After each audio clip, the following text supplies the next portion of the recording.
સુરત શહેરના ચોક બજાર બ્રિજ પર સાંજના સમયે લોચા નાસ્તાની લારી તેમજ અન્ય વાહનોના અનિયમિત પાર્કિંગને કારણે ટ્રાફિક અવરોધ સર્જાતો હોવાની ફરિયાદો સામે આવી છે.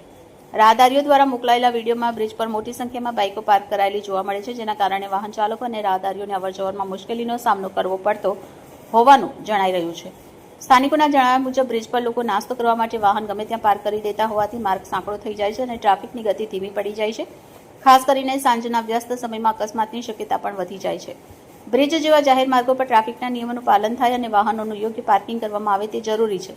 સ્થાનિક નાગરિકોએ ટ્રાફિક પોલીસ અને સંબંધિત તંત્રને આ મામલે ધ્યાન આપી જરૂરી કાર્યવાહી કરવા માંગ કરી છે, જેથી માર્ગ વ્યવસ્થા જળવાઈ રહે અને કોઈ અનિચ્છનીય ઘટના ન બને. Bureau report, bullet 26 Gujarat news, Surat.